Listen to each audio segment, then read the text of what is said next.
All right, everybody. Thanks for joining for this week. Here it's September 21st, getting full swing in the semester. Moving towards the end of September, but also I guess the end of summer here with the equinox happening today. But thanks everybody for joining here online. We'll have a couple of these as well coming up. Virginia Tech CubeSat effort called Ut ProSat. As you can see on the screen, and we'll hear from today Derick, who actually joins us kind of outside of Virginia Tech, and graciously has taken some time from his schedule to present here. So without further ado, Derick, I'll turn it over to you. Yeah. Cool. Thanks, Kevin. So, yep, I'm Derick Whited. I am a now former tech student. I did my master's in aerospace engineering and graduated in spring of 2022.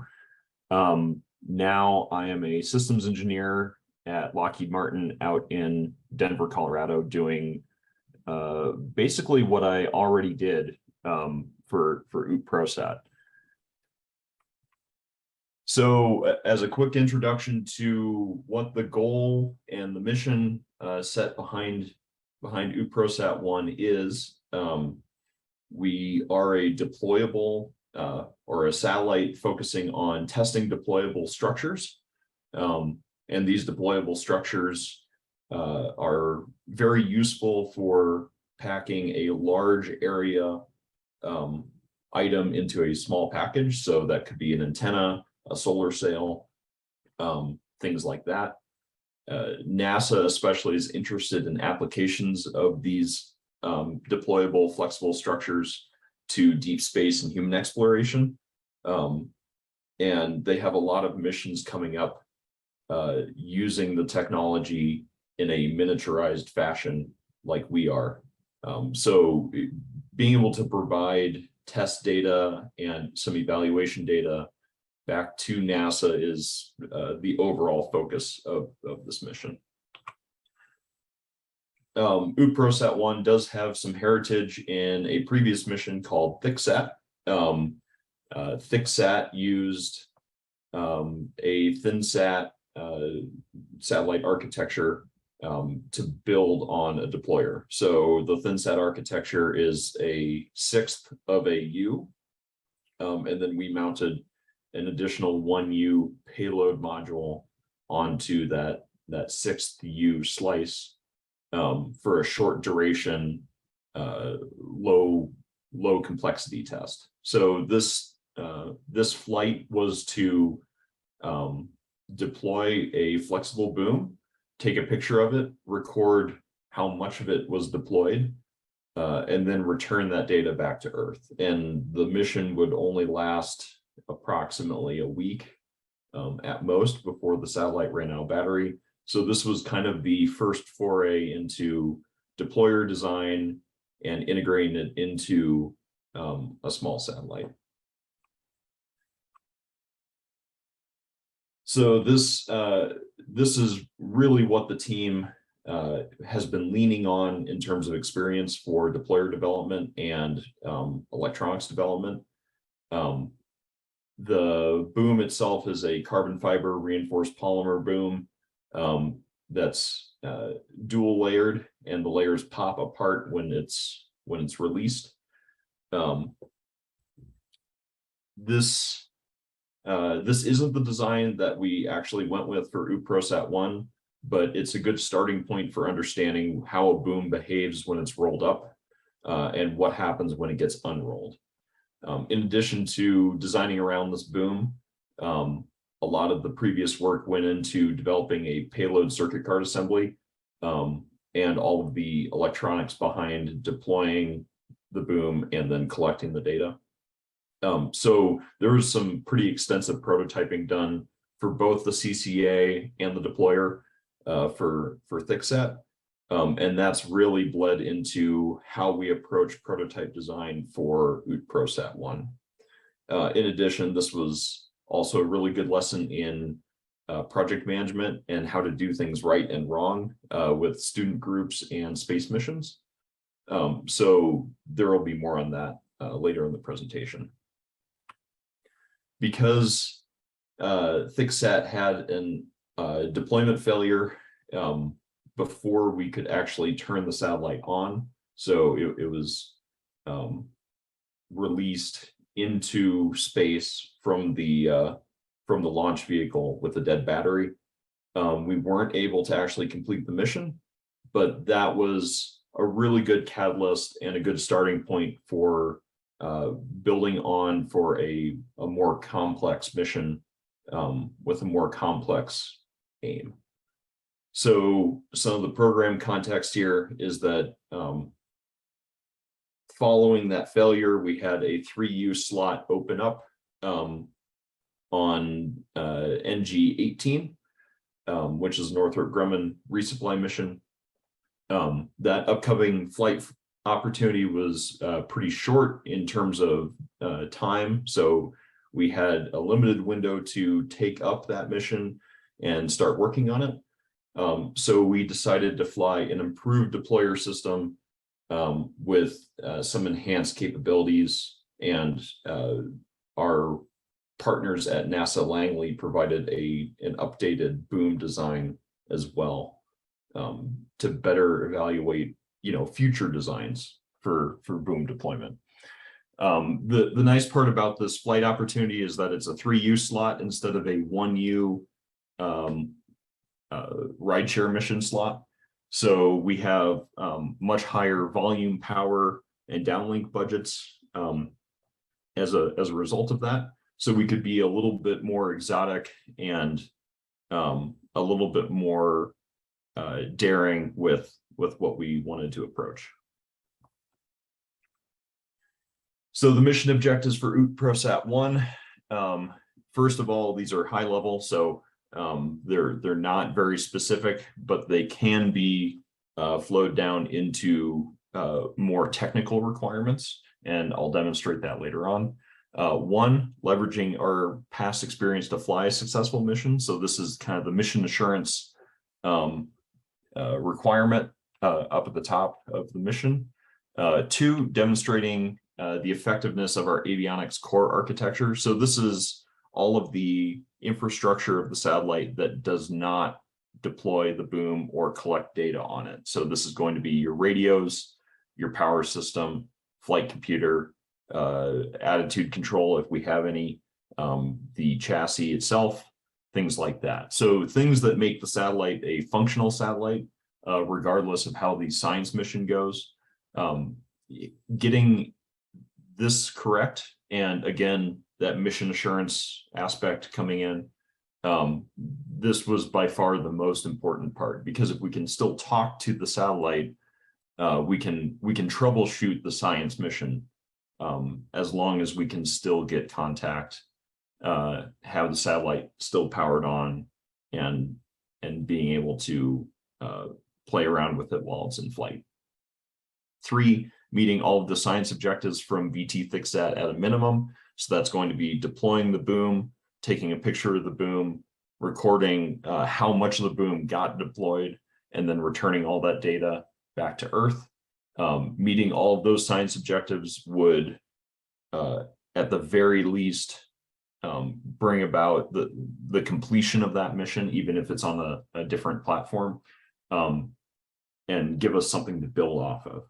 And then four, use the 3U platform to fly other small experiments. This is because we had that increased size, weight, power aspect. So we did have more real estate to add other features and other small experiments that wouldn't affect the science mission or the overall mission objectives. So from a high-level systems point of view, we have four main components, or four main subsystems on the spacecraft. We have the core, which is the avionics and chassis portion.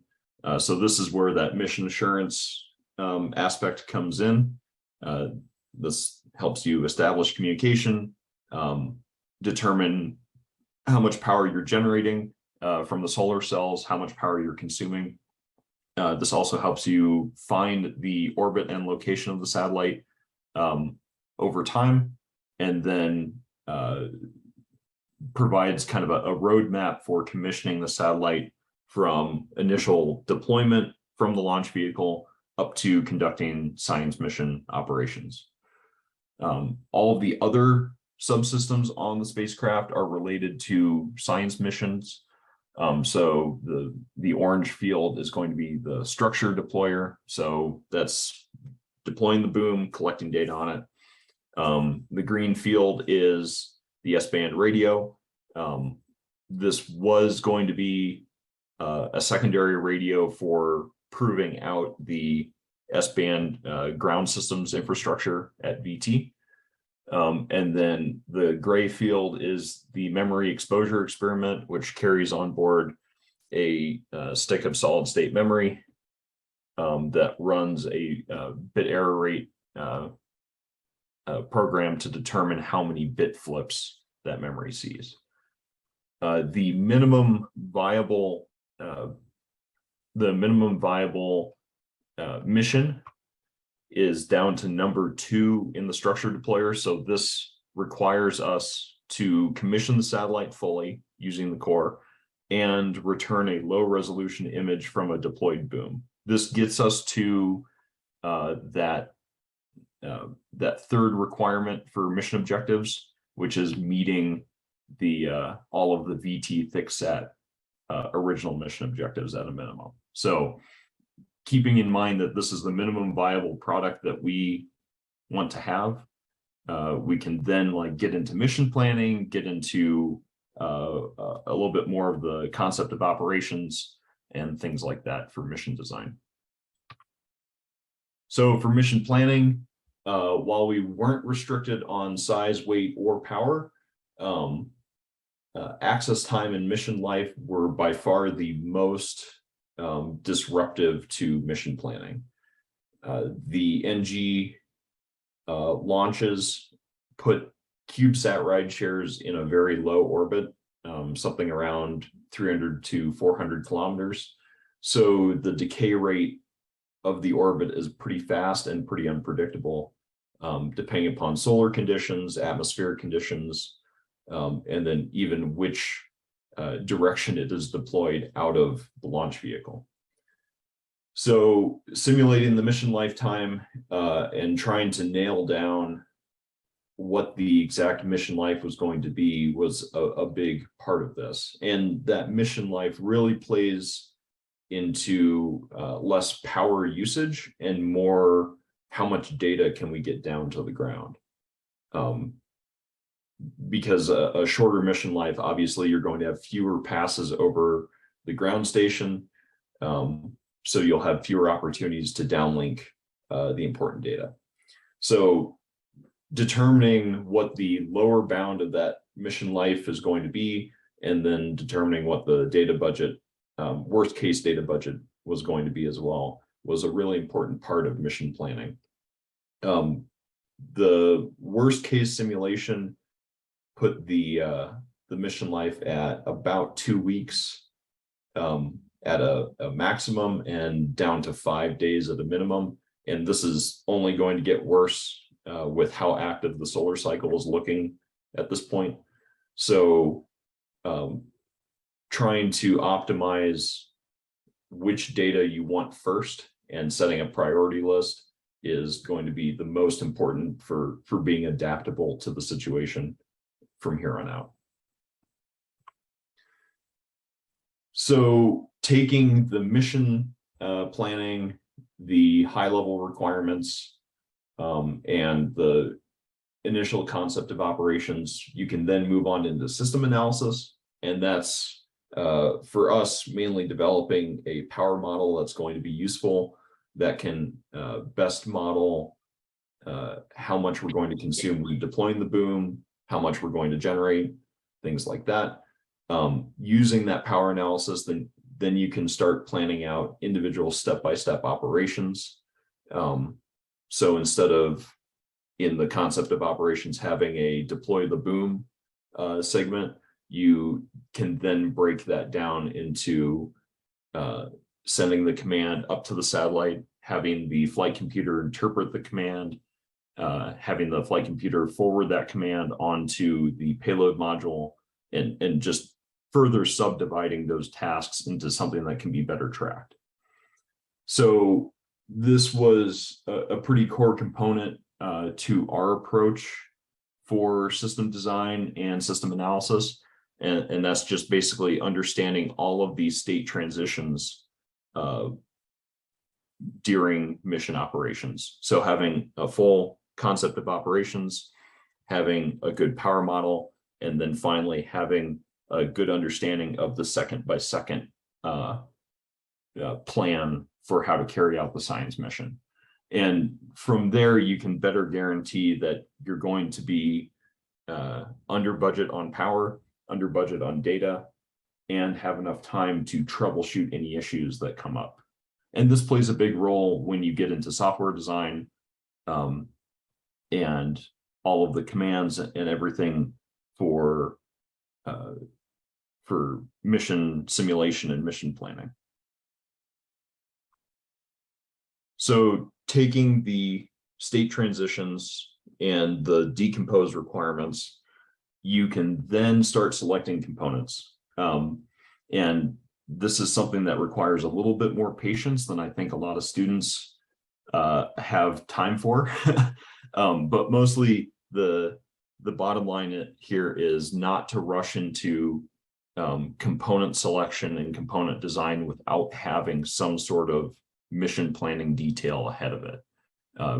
Those are not two things that can coexist all the time, and being able to take this as a step-by-step process rather than a just mash everything together all at the same time sort of process is really important to having a cohesive system design. So for the core, and this will be the avionics segment, so that's going to be the radio, the flight computer, the power system, and the chassis. We have mostly off-the-shelf components. The flight computer, the radio, and the power system especially are completely stock and from a few various CubeSat suppliers.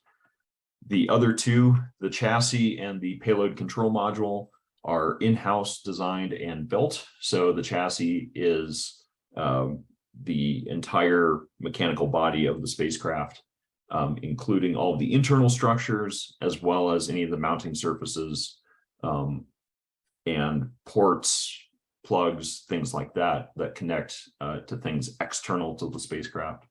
The payload control module is the control board for the deployer and all of the other payloads. This provides a separated environment from the flight computer, so you're not running all of the data and processes on the flight computer. Rather, you can offload that task to another subsidiary computer to handle all of that. This is really important when we talk about the mission assurance side of all of this, because if you have a fault within your payload architecture, you can more easily isolate that in this case and still keep the satellite running properly. So all the flight computer does is forward commands from the radio and ground station and control the power flow to the payload control module. Really quick, the deployer design especially was very multidisciplinary and almost a project unto itself outside of the spacecraft. The deployer design takes into account the purely mechanical aspects of deploying the boom, so how the boom behaves when it's unrolled, how are we able to unroll it freely of its own accord and then use a motor to rewind it, things like that. And then it also had to be concerned with all of the electrical aspects. So data collection, the electromechanical interface, and finally the software. So developing the deployer required both mechanical, electrical and software knowledge. And it really was a good case study of how to do multidisciplinary design within a satellite project itself. So as I mentioned, the deployer performs repeated deployments. So it releases the boom to unroll using its own strain energy, and then reconnects to a motor and has the motor wind the boom back into the deployer. This design was arrived via pretty extensive rapid prototyping. So a lot of 3D printed parts, CNC routed parts, things like that that are done much more quickly than doing this single exquisite design and then testing it using more expensive methods. So this rapid prototyping really worked out well for us because, again, we're a student group and our budget is a little bit lower than some research satellites would be. But also it really prevents what I like to think of as the fascination of engineers. For the most part, engineers like to design exquisite parts. They like to design parts that are beautiful, first time, work first time. And this doesn't really go well with a collaborative design environment. So if you were by yourself and you were designing this deployer in a vacuum, with no other input, I think that would be a reasonable way to work. Just spend all the time in CAD, design it, go through a bunch of movement studies on the computer, do MATLAB models and things like that. But to really understand the system you're working with, that all has to go out the window, and prototypes have to be made as early as possible to understand the pitfalls. And this is a really good example of that, because not only are we building on the rapid prototyping done for this particular model of deployer, we're also building on the 1.5 years of rapid prototyping for thicksat. So if we were to just build 2 models, the thicksat model and the final Ut ProSat-1 model, I don't think we would have rectified a lot of the issues that have come up during deployer design. So that's something to keep in mind for future projects, is that space equipment and space rated hardware is very expensive to build and make, even a one-off. So trying to work in rapid prototyping in situations like this could help defray some of those costs and also arrive at a better design. So putting all of that together, we have the full vehicle assembly. This is the exterior shot in CAD. So we have the UHF antenna on one of the small faces, the S-band antenna on the other small face, and solar panels around the outside. Stripping that away, we have the modular chassis. So it's a group of rails that all of the internal components are mounted to. These rails sit in the deployer and provide most of the structure for the spacecraft. We have the boom deployer mechanism on the left-hand side, the core stack on the right, and then the launch vehicle umbilical plug on the far right hand side. So moving from systems design into program management, obviously developing this during COVID was not the ideal circumstance. Supply chain issues definitely reared their head often during the program, and made electronics prototyping and scheduling very difficult to handle. So acquiring COTS components from microprocessors to whole off-the-shelf components like our flight computer and radio, that was all complicated and set back a good amount. So in this burn down chart, you can see some gaps where the planned schedule deviates from the actual schedule. And the two major gaps here are from design changes in early 2022, and then obviously supply chain acquisition difficulties in mid 2022.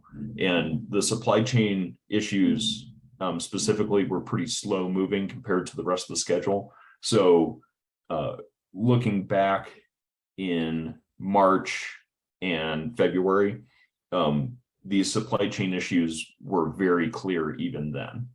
So we just didn't realize them in the schedule until later on. So looking forward, that's delayed the launch of the satellite from NG-18 to NG-19. And supply chain issues are not the only factor around that, since we have to work around our launch provider and some other entities. But supply chain issues did make a big issue for this. And then looking at the burn down again, there's a few other milestones in here. So we started with a concept review in July of 2021, with PDR in September 2021. CDR was sometime in late January, early February 2022. And then delivery is planned for now mid-November 2022. So some lessons learned, especially related to program management here, is that systems engineering needs to be put in place well ahead of beginning a program. So not only should you have all of this documentation, all of this scheduling and requirements decomposition and everything, not only should you do that during a program and before you get into really detailed design, but you really need templates for this and an action plan ahead of starting. This was something that I don't think we did very well on this one, and stands as probably the biggest lesson for having a cohesive program for the next launch. And this is really important even for conceptual work, because if you're not documenting your concepts, you're probably going to lose out on a lot of the designs that could have been, rather than what you end up with. Two, engagement of external stakeholders needs to happen much more often than it did for this program. We had a lot of crossed wires and confusion over what the exact objective of the mission was initially. And because of that, because of those crossed wires, we had a lot of scope creep and differing expectations between NASA Langley and our launch services provider and us. So having more engagement, maybe a monthly meeting or a bi-weekly meeting, or having different people from external stakeholders sit in on our meetings for design, I think would be a great step forward. But one way or another, there needs to be more engagement and more direction on building a consensus between all the stakeholders. Thirdly, we never really had a system requirements review. We had a concept review, which kicked us off for more of the technical detailed design.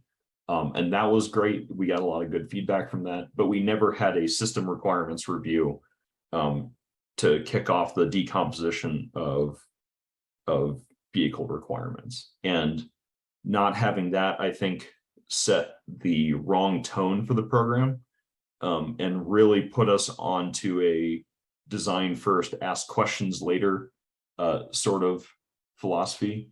And this isn't necessarily a hard requirement to have an SRR, but we really did that really did contribute to the scope creep when we didn't have a cohesive requirements document moving into detailed design. So fourth, obviously from the schedule point of view, focusing on program resiliency is significantly important. I think we did a good job of focusing on the technical side of resiliency from a spacecraft side. So mission assurance, test everything to death, guarantee the avionics work and all that stuff. I think we focused on that pretty well. And we forgot what the supply chain was going to do. And this is obviously kind of situation dependent, right? Like the COVID supply chain is not really as much of a big deal now as it was a year ago. But I think moving forward, having some sort of documentation or at least a meeting on program resiliency would help set the tone for doing it right the next time. So those are just some lessons learned, and I think something important to take away for anybody that's going to move forward with maybe Ut ProSat-2 or just another student-led space mission at VT. I think having that documentation and really going through the systems engineering side would help VT to have more successful CubeSat missions. And that's all I had. And if anybody has any questions, we could get into that. But thank you for your time. Thank you, Derick. Kind of a bit of a applause here. I'll jump in with one quick question right off. Is we heard from Richard Gibbons last week, and I was realizing kind of towards the end of that, not really knowing, kind of, you didn't give the kind of, or maybe I missed it, the high level of where the kind of electrical board that he worked on fit into everything. So I wanted to kind of maybe ask you that, where maybe on one of the earlier slides, you kind of point out and kind of link back to that of where what Richard was working on kind of fit into the whole system. Yeah, so I kind of not necessarily buried the lead on that, but I did run over that a little bit. The payload control module is what he and his group are working on, and the PCM is, in my mind, the key to making the satellite actually work properly. A lot of approaches for CubeSat design are swap or size, weight, and power limited. So they don't have the luxury of having extra boards or extra steps between sending a command and having it executed from a mission standpoint. So having the luxury to have this extra circuit card is really useful to meet our mission assurance objective. Just because if we have a fault inside any of the payloads, we can just cut power to the payload control module and completely isolate the portion of the spacecraft that's experiencing the fault. So it's a really easy way to have some fault tolerance built in without having any added complexity outside of that board itself. Okay, yeah, thank you. Yeah, so maybe you mentioned it here again, but yeah, so I just wanted to kind of link it together a little bit. Yeah. I mean, so and to add to that, I guess there's 3 big efforts for this mission. One is designing the satellite from the avionics perspective. So that's going to be the chassis, the avionics, the flight software, and all of the radio stuff. 2 is the deployer. So that's going to be the data collection, the mechanical innards of the deployer, and making sure that works. And then the 3rd effort is what Richard's working on, and that's the payload control module. So to set the level for how for the complexity and the importance of what they're doing, that's about where it sits in terms of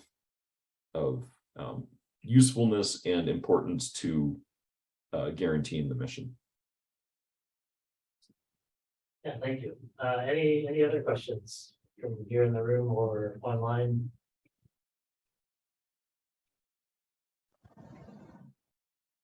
So I love what you were saying about systems engineering. I'm still a student here. Would you have any recommendations on things that you wish you had looked at earlier in your career?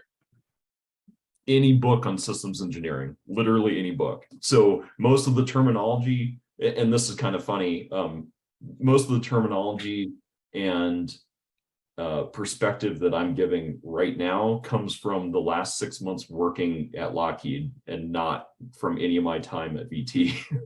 So I think a lot of engineers can develop a good systems engineering common sense working on a project like this. So like we all have the understanding that we need some sort of requirements to build to and to test to. And we all understand that we need to understand the system we're working with rather than just like individual components of the system. So that makes a lot of sense. That's the common sense. The how to do systems engineering is a little bit less intuitive. And I think just picking up a textbook on systems engineering procedures, or even doing an internship that involves a lot of significant systems engineering,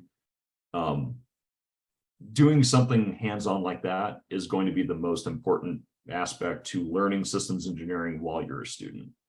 I know there is now a systems engineering course for grad students through the department, I'm pretty sure. But any sort of education on that would have been useful for me at the time. This is all retrospective experience and not something that I knew what I was doing exactly in the moment. I appreciate that. I know that there's the two ones that have been recommended to me are there's the new SNAD, and then NASA has their system engineering handbook that I've heard good things about. Yeah, so the new SMAD is obviously it's the Bible for space mission design.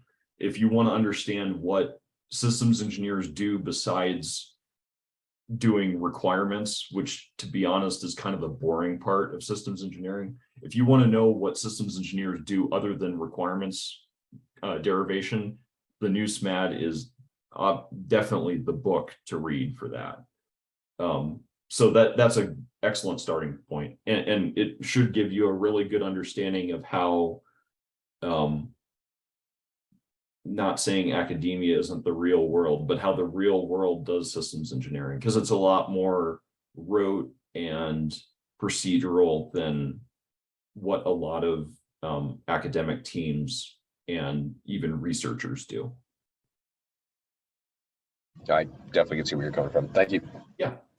Yeah, and to add to that, all of the stakeholders that a student team will work with, so NASA or the Air Force, or even a contractor like Lockheed or Blue Canyon or anybody like that, they all speak the systems engineering language. So understanding the terminology and what their procedures are going to be can really help with that stakeholder engagement that I was talking about. So if you don't want to frustrate your external stakeholders, understanding how they design systems is probably one of the better ways to do it.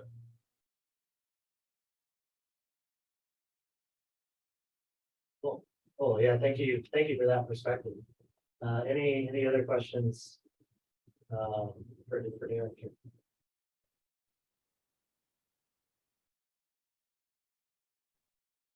Lockheed, yes or no? Oh, about Lockheed? Yeah, like how do you like what you're doing? Oh, what I'm doing is super cool. I've found that systems engineering is not exactly for me. I'm definitely more of a technical, like build parts kind of guy. So the main gripe that I have with Lockheed is that they're still learning how to do Class C and D missions the right way.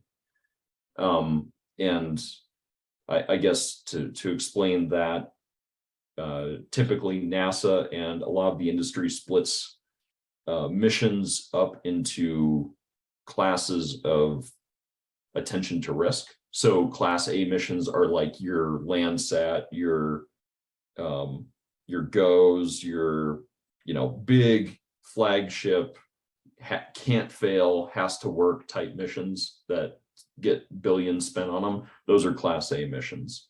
B and C missions are accepting a higher risk level and trading that for speed and kind of flexibility. D missions are basically like, if it works, but it has to fly first. So that's like accepting relatively huge amounts of risk. So I think what a lot of big contractors that do space stuff could do better is the higher risk, lower class missions. So B and C and then D as well. And I think that's just time. And that's the industry having to accept that the smaller, more nimble players in the game, so new space, can eat their lunch doing C and D missions because they're cheap. So I think that main gripe that I have with Lockheed will change over time, but it will take a lot of time to get there. And eventually we'll get to the point where we can 3D print parts and, assemble them on our desk and really have more hands-on engineering than what you think of now when you think of big old aerospace contractors. But the missions are super cool. It's yeah, you'll never get to work on a mission like what a big contractor does, whether it's Lockheed or Raytheon or Boeing or any of those. Like they do stuff that nobody else can because they can afford to do it. And if you want to work on something where everybody recognizes the mission patch, that's the place to go. Thanks, I appreciate the overview. Yeah. That's cool.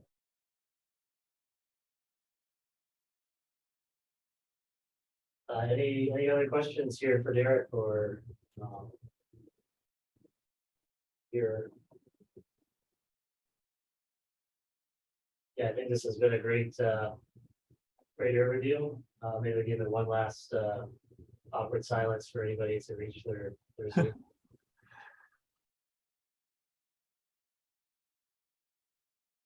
Okay, hearing nothing. Thank you very much again, Derick, for joining us and presenting here. Again, I'll try to have this up, probably not in the next week or so, but I will try to get it up as soon as I can. In 2 weeks' time from now, we'll have our next seminar. We'll be joined by Dr. Suyi Lee, I believe, who's out of the mechanical engineering department. Does a lot of work with robotics and autonomous systems, and how they, I think, can relate to space missions. So that would be pretty interesting. But for now, thanks everybody for joining, and we will we'll see you in 2 weeks.